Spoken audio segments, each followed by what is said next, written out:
Bonjour et bienvenue sur Cap ou pas Cap, l'émission de ceux qui relèvent leurs défis. Et aujourd'hui, nous avons le plaisir d'accueillir Jean-Christophe Maisonneuve. Bonjour Jean-Christophe. Bonjour Julienne. Comment vas-tu? Très bien, parfait.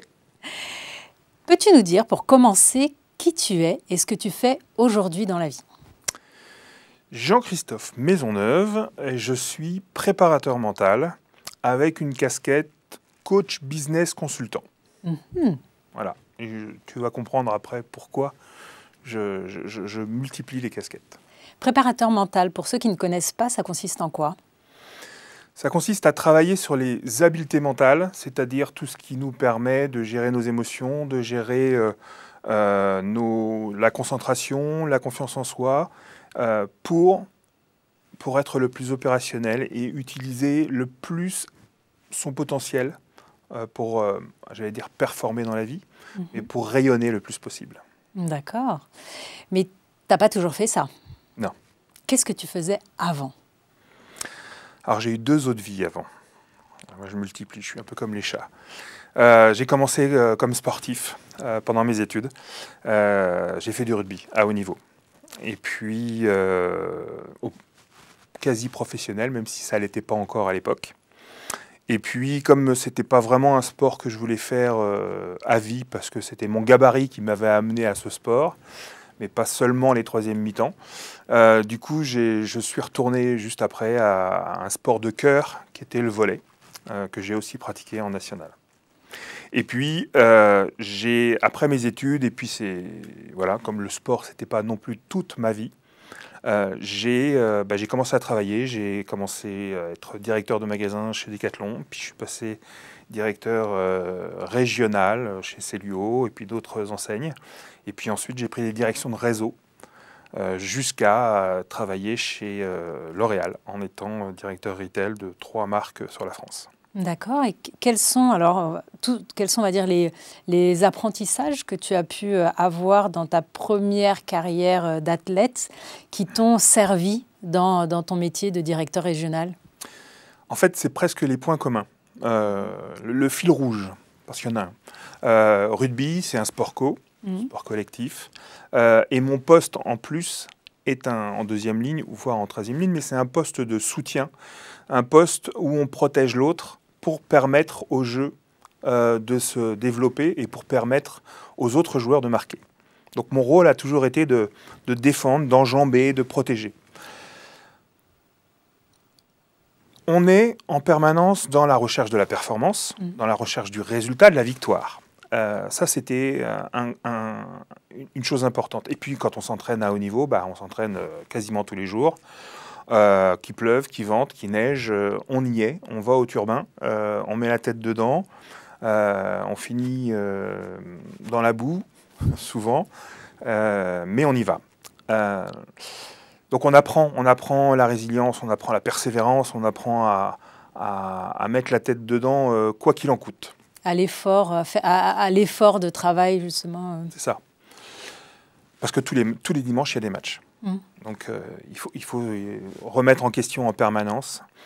Et puis, ce que j'ai développé quand j'ai travaillé dans le retail, dans la distribution, c'est avec des équipes de magasins, c'est faire en sorte que les équipes performent. Donc toujours un petit peu le même fil rouge, mais là, il fallait que je les forme, que je les accompagne.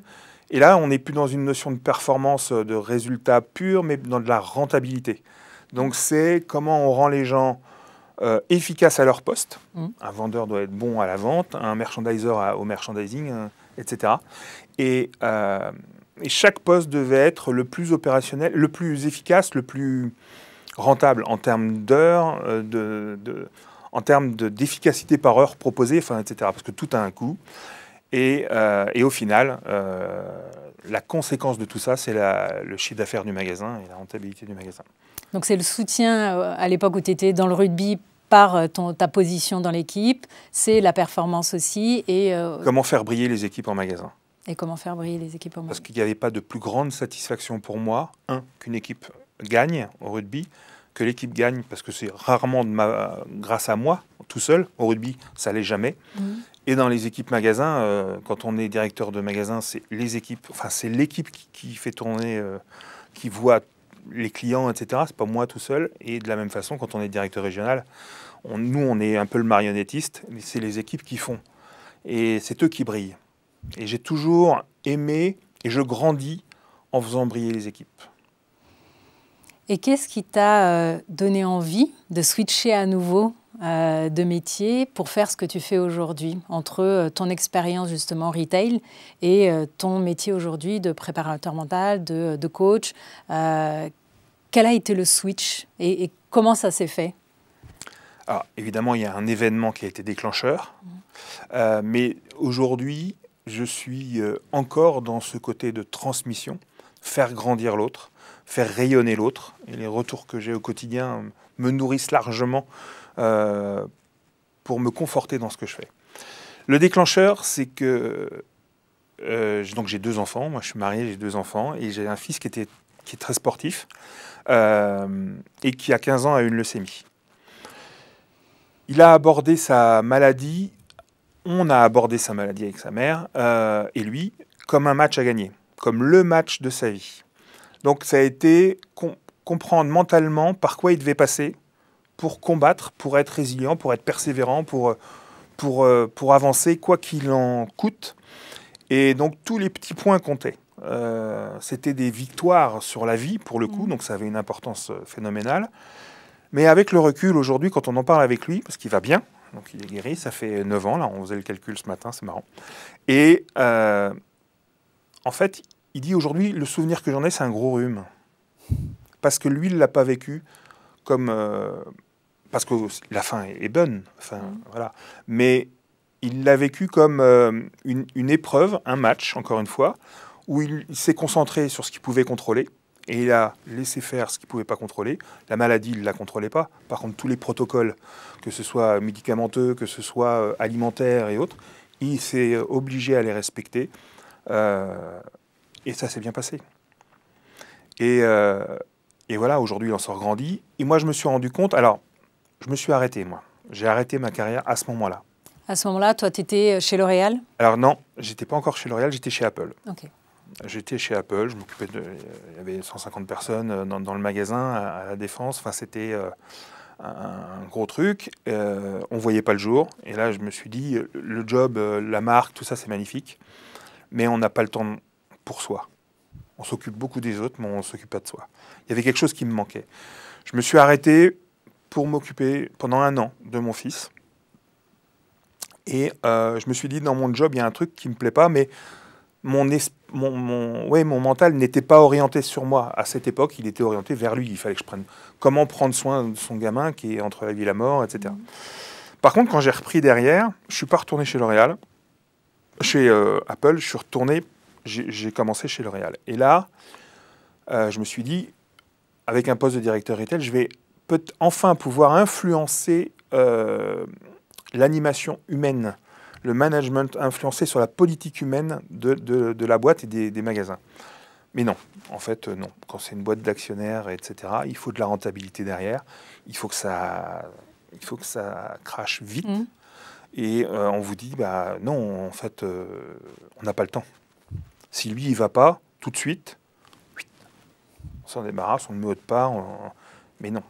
Et en fait, ça ne me convenait pas. Donc j'ai essayé. Mais ça marchait pas. Et puis un jour, en discutant avec mon directeur général, en tournée magasin, il me dit, écoute, quand tu parles de sport, tu as les yeux qui brillent, mais dès que tu me racontes ta semaine, en fait, il n'y a rien qui se passe. Et je me suis dit, bon, il y a un truc, effectivement. J'entraînais en plus une équipe de volley le week-end. Et il me dit, je pense que tu n'es pas à ta place. Et là, c'est un peu comme s'il m'avait donné l'autorisation de me dire, vas-y, vas-y, fais autre chose, etc. Et ça n'a pas été très long parce que il se trouve que, comme quoi l'univers est bien fait, le soir même, je suis tombé sur une publicité de formation en préparation mentale. Truc incroyable. J'envoie un mail parce que j'ai trouvé ça incroyable. Je connaissais pas le métier. Hein. Et j'ai envoyé un mail. Et, Attends, tu ne connaissais pas... Quand toi, tu étais athlète, du coup, vous n'aviez pas forcément de préparateurs mentaux à ce moment-là, à cette époque. Je ne dis pas combien d'années, mais c'est des décennies. Et on ne parlait pas préparation mentale. Et par contre, aujourd'hui, maintenant que j'en fais, je me rends compte que je l'utilisais déjà à l'époque. Mais je n'avais pas mis le nom dessus.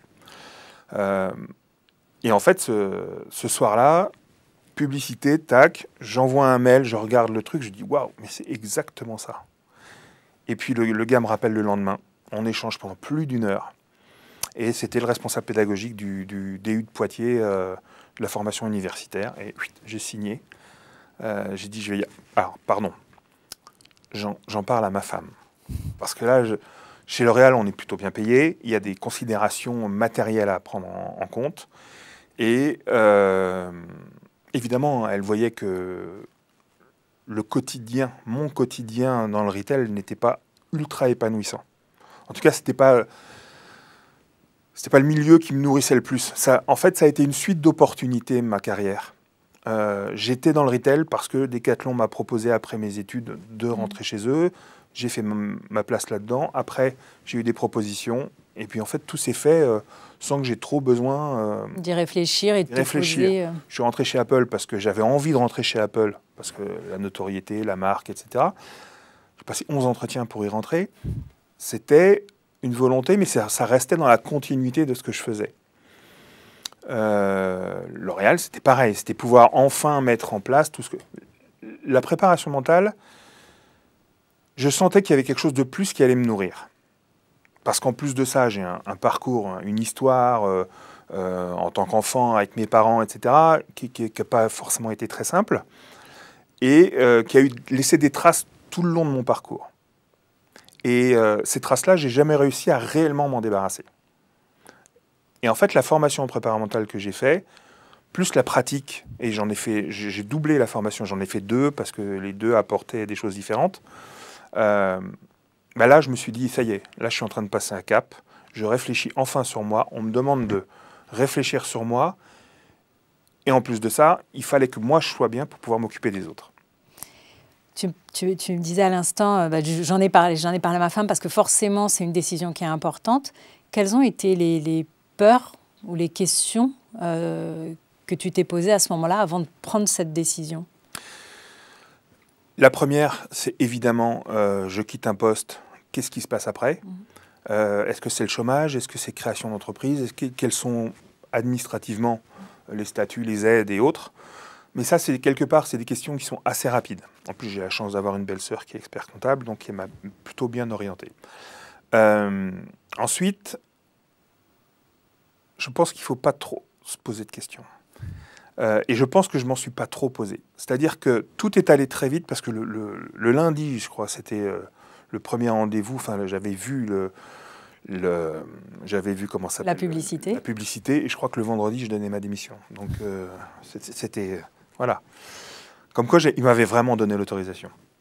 Mais c'était un vrai choix. On s'était renseigné assez rapidement sur est-ce que la transition peut se faire en termes financiers, parce que quand tu passes d'un salaire à 6 chiffres de chez L'Oréal et puis que tu repars de zéro, c'est compliqué.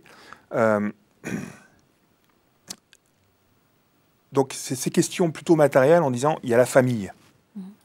Puis parce qu'on vit, on a des charges, etc. Et il faut pouvoir assumer ça. Donc, nous, on avait les enfants qui étaient encore en école. Bon. Et heureusement, ma femme travaille, donc c'était aussi un compromis. Il faut qu'on avait 3 ans pour que je puisse, moi, démarrer mon activité et pouvoir en vivre. Et à partir de là, c'était go, quoi. Donc, et je ne me suis pas posé plus de questions que ça. Parce que je savais que si je m'en posais trop, je n'aurais pas été dans l'action. Et en même temps, tu sentais que c'était la voie que tu devais prendre aussi ?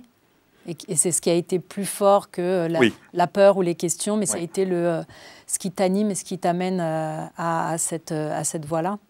Oui, et tu vois, on faisait la comparaison avec le rugby, mais quand on se retrouve à devoir soit plaquer, soit à foncer avec la balle sous le bras, évidemment qu'on a peur à un court instant parce qu'on sait qu'on va soit s'en prendre une, soit devoir bien encaisser le coup, mais la peur, elle est le minime, c'est l'action qui compte.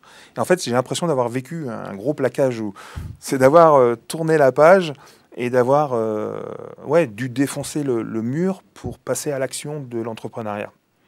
Mais et je reviens sur ma belle-sœur qui me suivait et qui m'a aidé à créer tout, c'est qu'à un moment, on se dit, bon, il faut que je crée mon site internet, il faut que je fasse mon logo, puis ensuite c'est les cartes de visite. Puis ça a duré 2 mois, 3 mois, parce que tout se fait pas du jour au lendemain. Et à un moment, elle me dit, mais ok, d'accord, tout ça c'est joli, mais quand est-ce que tu vas chercher des clients? Quand est-ce que tu passes à l'action? Et là, ça m'a fait tilt, et je dis, mais bien sûr, quoi. J'ai pas besoin, parce que des excuses comme ça, je peux en trouver beaucoup avant d'y aller vraiment. Et là, ça a été déclencheur. En fait, en avril, je crois que je commençais à travailler mon logo, Et en fait, au 1er octobre, c'était parti. Officiellement, ma boîte a été lancée. Et elle a dû me dire à un moment, quand est-ce que tu passes à l'action? Je crois que c'était début septembre. Donc le côté, ça y est, je suis dans le truc, ça a été très vite. Et du coup, pour toute cette partie commerciale de démarchage, d'aller chercher les clients pour pouvoir être dans l'opérationnel, ça, tu as utilisé les compétences que tu avais développées, toi, dans le retail? Oui et non. Alors, oui, parce que j'ai une facilité relationnelle. Parce que quand on est face à des clients en magasin, évidemment, on a une aisance relationnelle avec les gens. L'autre part, c'est que j'avais aussi un réseau de clubs de sport. Que ce soit le tennis, et mon fils pratiquait, donc évidemment tous les clubs du coin, les tournois, etc. Moi, je pratiquais aussi un petit peu, plus les clubs de volley, plus... il y avait tout un paquet de... Je voulais pas aller dans le rugby, parce que justement, j'étais rugbyman. Et je voulais pas... je voulais toujours avoir ce recul nécessaire, cette posture de prise de recul par rapport à ce que faisait le joueur. Donc il fallait pas que je mélange les deux, et ça m'a aidé de ne pas m'occuper de rugbyman au début. En fait, je suis rentré dans les clubs. Je suis venu avec ma présentation, mon PowerPoint, mon machin, et puis je donnais des rendez-vous les samedis matins, les mercredis après-midi, et je faisais ma présentation sur ce qu'est la préparation mentale et comment ça peut les aider. Et je suis allé dans des clubs d'escrime que je connaissais pas, et puis c'est comme ça que j'ai eu mes premiers clients sportifs. Et puis ça a fait effet boule de neige. Je suis rentré dans les clubs de sport. Ça m'a confirmé que ce que je faisais, je le faisais bien. J'avais des retours sympas. Et puis je continue encore aujourd'hui avec les sportifs parce que c'est super intéressant et parce qu'ils se connaissent très bien. Ils savent que quand on bouge un petit curseur, on voit tout de suite le résultat. Donc après, quand on travaille avec d'autres personnes, type étudiants, entrepreneurs, on sait que si on bouge un curseur, lui, il ne le sait pas encore, mais il sait que ça va bouger. Enfin, on sait que ça va bouger à ce niveau-là. Donc ce sont les compétences que j'ai utilisées, c'est mon histoire de sport et mes qualités relationnelles. Quels ont été pour toi les facteurs clés de succès qui ont fait qu'aujourd'hui tu as ton activité, que ça fonctionne, que tu as les clients et qu'aujourd'hui c'est plus simple par rapport au début? Mais qu'est-ce que tu as fait qui a fait que ça fonctionne? Alors, je pense que je me suis mis dans l'action tout de suite, sans me poser de questions, encore une fois. Donc je me suis formé à la préparation mentale, à la PNL, neurosciences un petit peu aussi. Et j'ai pris une formation sur la création de tunnels de vente digital. Voilà, mieux comprendre les réseaux sociaux, comment ça fonctionne. Et ça, c'était important parce que je me suis rendu compte très vite que les clubs de sport, en fait, c'était à côté de chez moi. Même si je suis en région parisienne, ça a ses limites.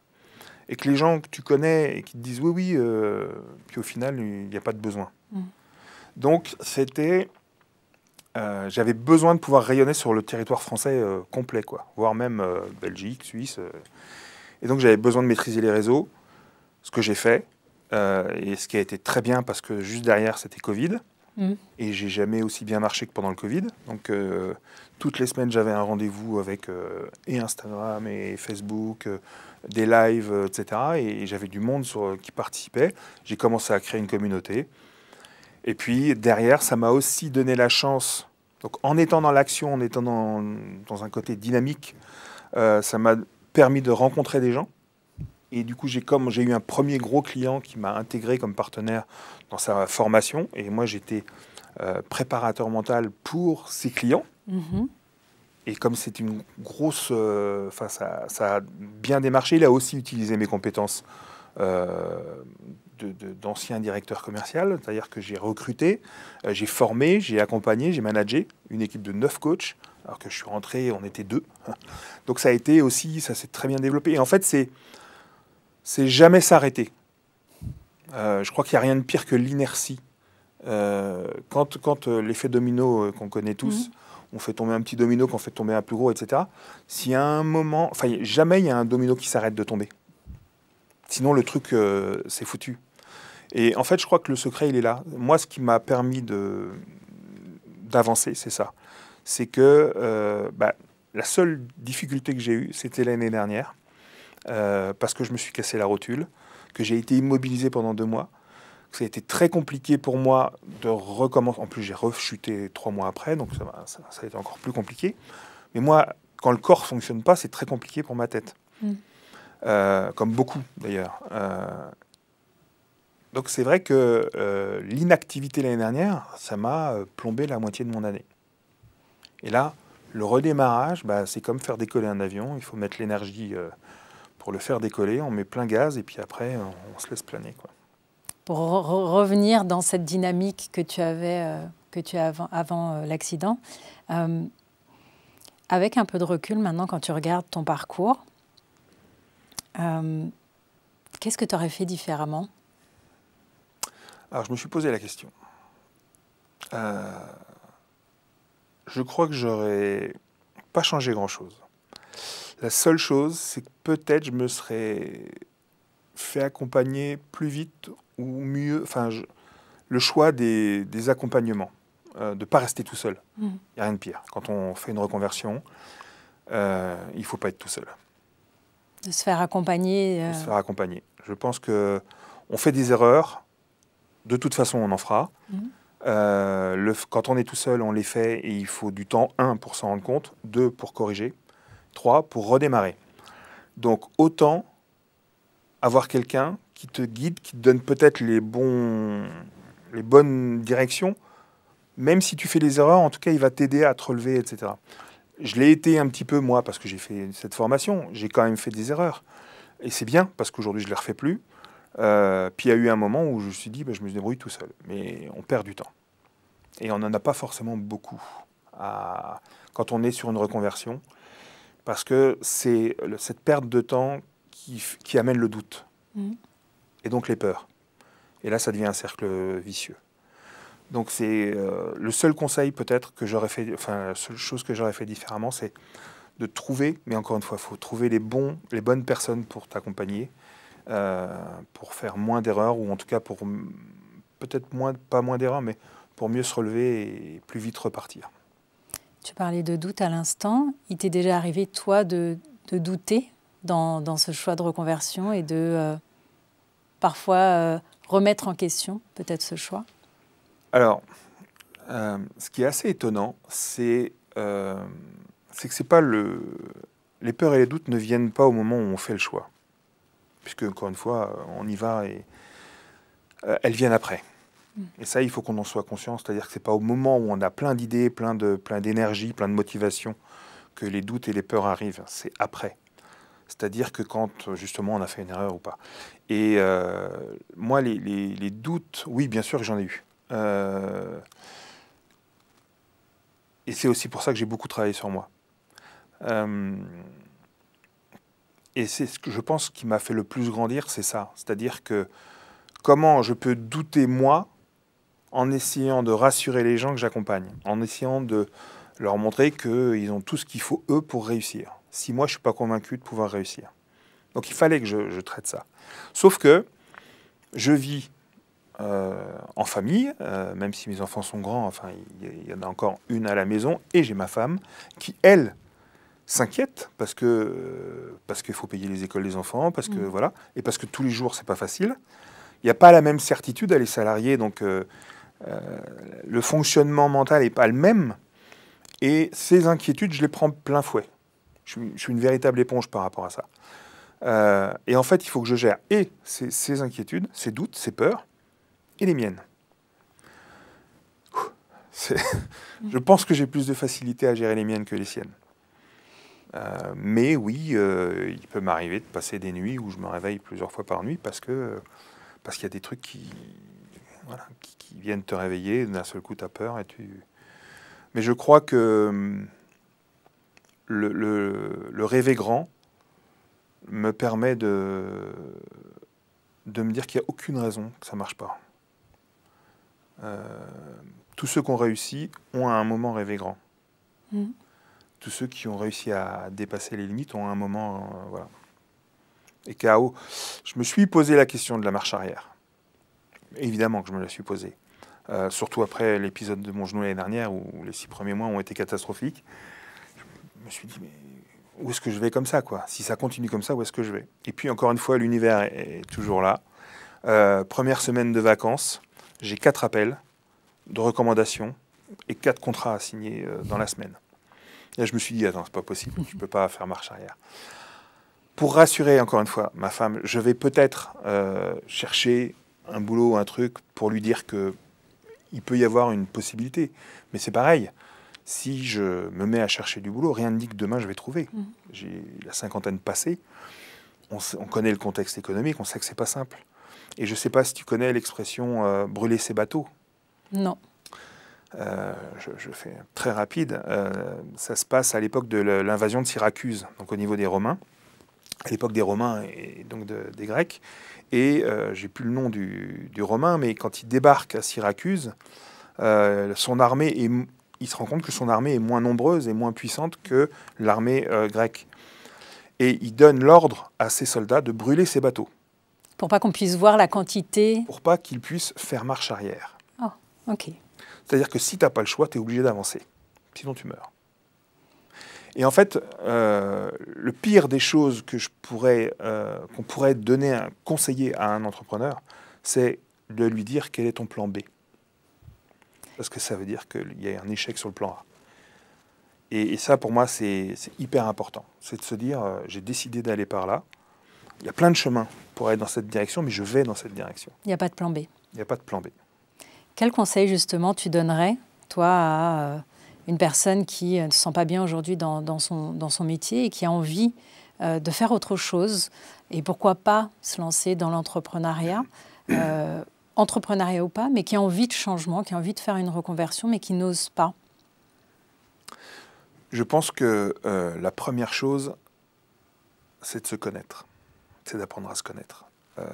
Parce qu'on a des ressources qui sont juste incroyables en chacun de nous, mais dont on n'a pas conscience. Et en fait, ce sont ces compétences-là, ces ressources qui nous permettent de passer à l'action. Et quand on demande aux gens qui ils sont, ou quelles sont leurs ressources, ils répondent souvent par « je fais » ou j'ai ça et j'ai ça, mais pas « je suis ». On est avant tout des êtres humains et je pense que ma phrase préférée, c'est chercher à devenir plutôt qu'obtenir. Parce que si on cherche le résultat, on ne contrôle pas ce qu'on fait. Si on cherche à devenir, là, on va trouver les moyens d'être réellement une personne à part entière, avec ses qualités, ses défauts, mais on pourra au moins se reposer sur ses qualités. Et en ayant conscience de ses qualités, de ses ressources, on peut se diriger vers les choix qui sont les siens. Moi, l'année que j'ai pris de réflexion quand je me suis occupé de mon fils, je ne me suis pas trop posé la question de qu'est-ce que je veux faire, mais c'était qui je suis pour aider mon fils, qui je suis en tant que père de famille, qui je suis en tant que mari. Voilà, c'était ça, quelles sont mes qualités. Et puis on les découvre tous les jours, quoi. Et je pense que c'est la première étape, c'est apprendre à se connaître, savoir sur quoi on peut se reposer, savoir ce qui nous anime, ce qui nous donne de l'énergie. Parce qu'une fois qu'on a toute cette énergie, qu'on sait ce qu'on a envie de faire, ou envie d'être, pardon, on peut mettre en place les choses. Et donc on peut faire. Et donc on peut faire. Merci pour ces conseils. Jean-Christophe, je vois que tu nous as amené un objet. Peux-tu nous en dire plus? Alors, déjà c'est une balle. Une balle, pour moi, ça représente le sport. Et le sport a sa place dans ma vie. Donc, c'était déjà la première chose. Ensuite, c'est une balle, alors je suis désolé, je fais un peu de publicité, mais avec le logo Mental de Pro, qui est l'organisme de formation qui m'a formé. Et je fais partie d'un réseau de préparateurs mentaux qui s'appelle le réseau Mental de Pro. Ça, c'est important pour moi. Ensuite, c'est une balle anti-stress. Alors, par rapport à tout ce que j'ai dit, j'ai hésité, j'aurais pu ramener un stéthoscope ou un pied à chimio, enfin bref.